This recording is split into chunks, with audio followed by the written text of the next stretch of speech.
Hi friends, welcome again. हमारे channel में आपका एक बार फिर से स्वागत है। हम आपके लिए आज पैसिव वॉइस की अगली कड़ी लेकर आए हैं। इस अगली कड़ी में पैसिव वॉइस की जो अगली कड़ी हम आपके लिए शुरू कर रहे हैं, इसमें हम आपके लिए आज का जो टॉपिक है उसमें लेकर आए हैं कि किस तरह से एक्टिव वॉइस को, सेंटेंस को जो है पैसिव वॉइस में चेंज किया जाता है। तो एक्टिव वॉइस का सेंटेंस पैसिव वॉइस में किस प्रकार बदला जाएगा, इस चीज़ के बारे में हम आज के इस वीडियो में जानेंगे। तो हम आगे की जितनी भी हमारी जो रिकॉर्डिंग है, जो हमारा वीडियो है, वो स्क्रीन रिकॉर्डर के माध्यम से चलेगा। बस मैं आपको ये इत्तला करने के लिए, बीच में वीडियो को इंटरफेयर करने के लिए आ गया हूँ कि आज हमारा जो टॉपिक है वो पैसिव वॉइस के आगे की कड़ी है। पार्ट 2 हम आज शुरू कर रहे हैं पैसिव वॉइस का, जिसमें हम एक्टिव वॉइस के सेंटेंस को पैसिव वॉइस में कैसे चेंज करते हैं, उसके जो रूल्स हैं, केवल और केवल आज हम उसके रूल्स को समझेंगे, एक दो चार सेंटेंसेस के एग्जाम्पल्स के माध्यम से। तो अगर आपने हमारे चैनल को आज तक अभी तक सब्सक्राइब नहीं किया है तो प्लीज़ हमारे चैनल को सब्सक्राइब जरूर करें, ताकि आपको समय पर हमारे ज़्यादा से ज़्यादा वीडियो जो है वो मिल सके। और सब्सक्राइब वाले बटन के पास ही जो बेल आइकन है उसको भी प्रेस करना ना भूलें, ताकि आपको हर वीडियो की नोटिफिकेशन समय पर मिल जाए। तो आइए शुरू करते हैं आज का टॉपिक, जो कि अब आपके सामने स्क्रीन पर आ रहा है।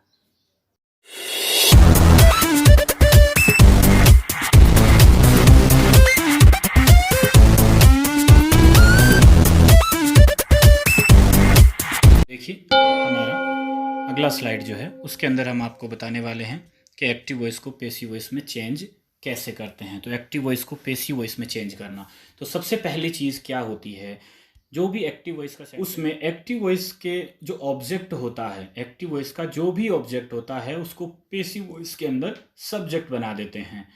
ये हमारा पहला नियम है, फर्स्ट रूल है जो आपको ध्यान में रखना है कि किसी भी एक्टिव सेंटेंस को पैसिव में चेंज करना है तो उसका फर्स्ट रूल है एक्टिव वॉइस के ऑब्जेक्ट को पैसिव वॉइस के अंदर सब्जेक्ट बना दो, यानी उसको सब्जेक्ट के स्थान पे रख दो। अगर वो प्रोनाउन के रूप में दिया हुआ है ऑब्जेक्ट तो उसको सब्जेक्ट में चेंज कर दो। जैसे मी दिया हुआ है तो आई हो जाएगा, हर है तो शी हो जाएगा, हिम है तो ही हो जाएगा। तो आप देख सकते हैं इस तरह से चेंज कर देंगे। फिर दूसरी चीज़ क्या होती है, सेकेंड स्टेप क्या होगा, सेकेंड स्टेप होगा टेंस के अनुसार। सेकेंड स्टेप आप देख सकते हैं आपके सामने स्क्रीन पे, मैंने थोड़ा जूम कर दिया है। सेकेंड स्टेप जो होगा वो टेंस के अनुसार हेल्पिंग वर्ब लगाने का होगा। सेकेंड स्टेप होगा टेंस के अनुसार हेल्पिंग वर्ब लगा दें। फिर मेन वर्ब की थर्ड फॉर्म, तीसरा स्टेप, सेकेंड स्टेप टेंस के अनुसार हेल्पिंग वर्ब, वही बात है टेंस के अनुसार क्या हेल्पिंग वर्ब लगानी है जो हमने पिछले स्लाइड में जानी है कि प्रेजेंट इंडेफिनिट टेंस हो तो उसमें इज एम आर लगाते हैं, प्रेजेंट कंटिन्यूअस हो तो इज एम आर के साथ बीइंग लगा देते हैं, प्रेजेंट परफेक्ट हो तो हैज़ हैव के साथ बीन लग जाता है, प्रेजेंट परफेक्ट कंटिन्यूअस का पैसिव फॉर्म होता नहीं है, फिर पास्ट इंडेफिनिट हो तो वाज वर लग जाता है, इसी तरह से पास्ट कंटिन्यूअस हो तो वाज वर के साथ बीइंग लगाते हैं, और इसी तरह से पास्ट परफेक्ट हो तो हैड के साथ बीन लगाते हैं, और जितने भी बाकी बचे हुए मॉडल्स हैं उन सब के साथ में बी लगाते हैं। और ऐसे मॉडल्स जिनके साथ हैव भी जुड़ा हुआ हो, यानी कंबाइन मॉडल हो, will have, shall have, can have, इस तरह के, तो उनके साथ बीन लगाते हैं। तो ये हमारा दूसरा टॉपिक है, वो टेंस के अनुसार हेल्पिंग वर्ब लगाना। तो पहला तो है एक्टिव वॉइस के ऑब्जेक्ट को पैसिव वॉइस का सब्जेक्ट बनाएं। तो आपके सामने कोई भी सेंटेंस जो दिया हुआ हो, जैसे आप देख सकते हैं नीचे एक सेंटेंस दिया हुआ है, Mohan plays hockey in the evening. तो Mohan plays hockey in the evening, इस सेंटेंस का ऑब्जेक्ट हो गया हॉकी और मोहन इसका सब्जेक्ट है। तो हम इनके प्लेस चेंज कर देंगे, हॉकी को सब्जेक्ट बना देंगे, हॉकी जो है वो सब्जेक्ट के स्थान पे आ जाएगा और मोहन जो है वो ऑब्जेक्ट के स्थान पे चला जाएगा। और टेंस के अनुसार हेल्पिंग वर्ब लगाएंगे तो ये प्रेजेंट इंडेफिनिट टेंस आप देख रहे हैं, इसमें प्लेस दिया हुआ है तो प्लेस वर्ब आपको दिखाई दे रही होगी, प्लेस वर्ब जो है लगी हुई है, आप देख सकते हैं प्लेस वर्ब है। तो hockey is played by Mohan in the evening, आप देख रहे होंगे hockey is played by Mohan in the evening. तो हॉकी जो है वो मोहन के द्वारा शाम को प्ले की जाती है, खेली जाती है। इस तरह से सेंटेंस को चेंज कर दिया जाता है। तो आप देख लें दूसरा नियम, फर्स्ट रूल था एक्टिव वॉइस के ऑब्जेक्ट को पैसिव वॉइस का सब्जेक्ट बना, सेकंड था टेंस के अनुसार हेल्पिंग वर्ब लगाएं, तीसरा है मेन वर्ब की जो थर्ड फॉर्म होती है यानी पास्ट पार्टिसिपल होता है वो लगा दें। जो भी मेन वर्ब है, जैसे अभी मोहन प्लेज, इसके अंदर प्लेज आपने देखा प्लेज वर्ब थी, प्लेज वर्ब दी हुई है तो प्ले का पास्ट पार्टिसिपल होता है प्लेड। तो इस तरह से पास्ट पार्टिसिपल लगा दिया जाता है, वर्ब की थर्ड फॉर्म लगा दी जाती है। फिर उसके बाद चौथा स्टेप होता है बाय लगा दो और पांचवा स्टेप है वही मैंने आपको शुरू में बताया, एक्टिव वॉइस का जो सब्जेक्ट है उसको पैसिव वॉइस का ऑब्जेक्ट बनाते हैं। तो ये पांचवा स्टेप है। इसके बाद में जब एक्टिव वॉइस का सब्जेक्ट है उसको पैसिव वॉइस में ऑब्जेक्ट बना दें तो फिर शेष वाक्य जैसा बचा हुआ है वो वैसा का वैसा आगे लिख दिया जाता है। तो इस तरह से एक सेंटेंस की पैसिव वॉइस बन जाती है। तो आप देख रहे होंगे इसी तरह से किसी भी सेंटेंस की पैसिव वॉइस बनाई जा सकती है। तो आपके सामने कुछ और भी देख रहे हैं, आपके सामने कुछ स्क्रीन पे आ रहा है डबल ऑब्जेक्ट सेंटेंसेस। अगर बात करें कि एक ही सेंटेंस में दो ऑब्जेक्ट होते हैं, कई बार दिया होता है कि सेंटेंस में ऑब्जेक्ट डबल होता है, तो उसकी पैसिव फिर दोनों ऑब्जेक्ट से बनाई जा सकती है। अगर अब ऑब्जेक्ट दो कौन कौन से होते हैं, एक इनडायरेक्ट ऑब्जेक्ट होता है जो कि व्यक्ति से जुड़ा हुआ होता है, यानी कि ह्यूमन को रिलेट करने वाले जितने भी वर्ड्स हैं, चाहे वो नाउन है या प्रोनाउन है, अगर वो ऑब्जेक्ट के रूप में दिए हुए हैं और उनसे आप पैसिव वॉइस का सेंटेंस बना रहे हैं तो उसको इनडायरेक्ट ऑब्जेक्ट कहते हैं। और जो ऑब्जेक्ट से यानी वस्तुओं से संबंधित जितने भी, वस्तुओं से रिलेटेड जितने भी, ऑब्जेक्ट्स से रिलेटेड जितने भी ऑब्जेक्ट दिए हुए होते हैं, यानी थिंग्स से रिलेटेड, कमोडिटीज या थिंग्स जो होती हैं, वस्तुएं जो होती हैं, चीज़ें जो होती हैं, निर्जीव चीज़ें, अनएनिमेटेड जो इनएनिमेट ऑब्जेक्ट्स जो होते हैं, उनसे रिलेटेड जो भी ऑब्जेक्ट होता है वो चाहे नाउन के रूप में हो या चाहे प्रोनाउन के रूप में हो, उससे अगर आप पैसिव बनाते हैं तो वो डायरेक्ट ऑब्जेक्ट से पैसिव होती है। तो इनडायरेक्ट ऑब्जेक्ट से यानी व्यक्ति से, यानी कि जैसे एक सेंटेंस आपके सामने दिखाई दे रहा है स्क्रीन पे, सी gave me a gift on my birthday. पहला सेंटेंस आप देख रहे हैं, सी gave me a gift on my birthday. इसमें दो डबल ऑब्जेक्ट है, मी भी ऑब्जेक्ट है और अ गिफ्ट ये भी एक ऑब्जेक्ट है। तो मी जो है वो इनडायरेक्ट ऑब्जेक्ट है क्योंकि वो पर्सन से रिलेटेड है, व्यक्ति से रिलेटेड है। और अ गिफ्ट ये वस्तु से रिलेटेड है, ऑब्जेक्ट से रिलेटेड है, इसलिए इनडायरेक्ट ऑब्जेक्ट है। यानी जो वस्तुओं से रिलेटेड होता है वो डायरेक्ट ऑब्जेक्ट होता है और जो व्यक्ति से रिलेटेड होता है वो इनडायरेक्ट ऑब्जेक्ट होता है। तो पैसिव बनाते हैं हम फर्स्ट टाइप लेते हैं, पहले इनडायरेक्ट ऑब्जेक्ट से लेते हैं। इनडायरेक्ट ऑब्जेक्ट यानी व्यक्ति, यानी पर्सन से रिलेटेड, यानी जो मी दिया हुआ है उसको हम सब्जेक्ट बनाते हैं। तो मी का सब्जेक्ट हो गया आई। पहले सेंटेंस में आप देखें with indirect object, first type में दिया हुआ with indirect object. With indirect object में आप देख रहे होंगे पहले दिया हुआ है मी को हमने चेंज कर लिया आई में। हमारा पहला रूल है एक्टिव वॉइस के ऑब्जेक्ट को पैसिव में सब्जेक्ट बना लो, तो मी का आई हो गया। फिर वही दूसरा टेंस के अनुसार हेल्पिंग वर्ब लगानी, तो टेंस यहाँ पे पास्ट इंडेफिनिट दिया हुआ है, गेव वर्ब की सेकंड फॉर्म जो पास्ट इंडेफिनिट में होती है, तो यहाँ पे वाज लगा देंगे, आई वाज। फिर मेन वर्ब की थर्ड फॉर्म, तीसरा नियम है गिवन आ जाएगा, तो मेन वर्ब की थर्ड फॉर्म आ जाएगी जो कि गिवन है। मेन वर्ब की थर्ड फॉर्म आप देख रहे होंगे गिवन है। और फिर आगे इसमें जो शेष हमारा डायरेक्ट ऑब्जेक्ट है वो यहीं रख देंगे।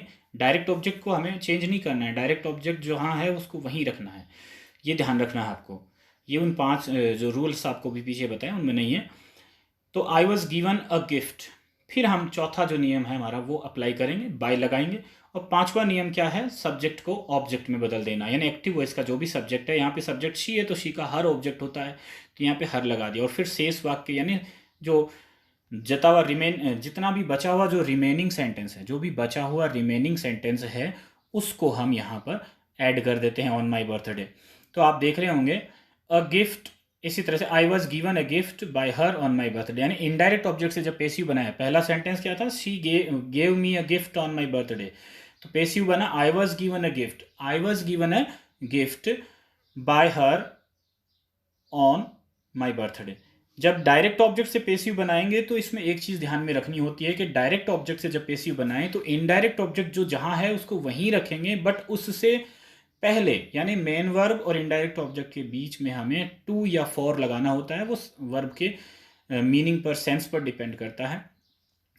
जैसे कि यहाँ पे हम इसी सेंटेंस की अगर डायरेक्ट ऑब्जेक्ट से पैसिव बनाते हैं तो आप देख रहे होंगे इसमें दिखाई दे रहा है a gift was given to me, to को अंडरलाइन किया है मैंने, तो ये इसीलिए समझाने के लिए किया है कि ऐसा सेंटेंस जिसके अंदर दो ऑब्जेक्ट हों और दोनों ऑब्जेक्ट अगर एक डायरेक्ट है और एक इनडायरेक्ट है, तो वो जो डायरेक्ट ऑब्जेक्ट से आप पैसिव बनाएंगे तो इनडायरेक्ट ऑब्जेक्ट जहां लग रहा है उससे पहले आपको टू या फॉर लगाना होता है।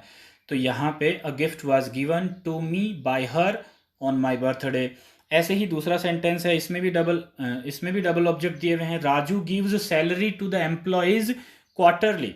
Raju gives salary, Raju gives salary to the employees, Raju gives salary to the employees quarterly. Raju जो है वो एम्प्लॉयज को क्वार्टरली सैलरी देता है। तो आप समझ रहे हैं क्वार्टरली सैलरी देता है। तो आप इसमें सेंटेंस में देख रहे हैं कि एक तो ऑब्जेक्ट हो गया सैलरी और दूसरा ऑब्जेक्ट हो गया एम्प्लॉयज जिनको वो सैलरी दी जाती है। तो हम पहले अगर सैलरी को ऑब्जेक्ट मान लेते हैं तो सैलरी डायरेक्ट ऑब्जेक्ट है क्योंकि वो इनएनिमेट ऑब्जेक्ट है। तो फिर इसको जब हम सब्जेक्ट बनाएंगे तो सैलरी आ जाएगा स्टार्ट में।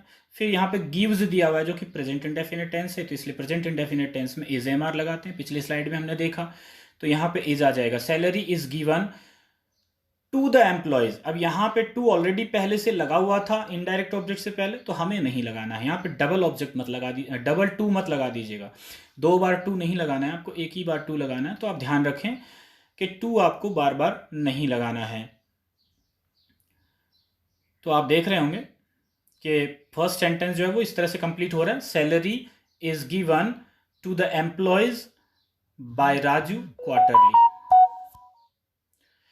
Salary is given to the employees by Raju quarterly.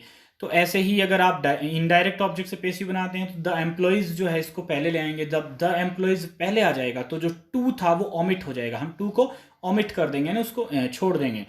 तो ये हो जाएगा द एम्प्लॉयज, और फिर ये एम्प्लॉयज जो है वो प्लूरल है इसलिए यहाँ पे इज नहीं आर आ रहा है। तो आप देख रहे हैं द एम्प्लॉयज आर गिवन, फिर एम्प्लॉयज आर गिवन क्या दी जाती है, उनको सैलरी दी जाती है। तो employees are given salary by Raju quarterly. तो आपने देखा इस तरह से सेंटेंसेस जो हैं अगर डबल ऑब्जेक्ट वाले हों तो उनकी भी पेसिव इस तरह से बनाई जाती है।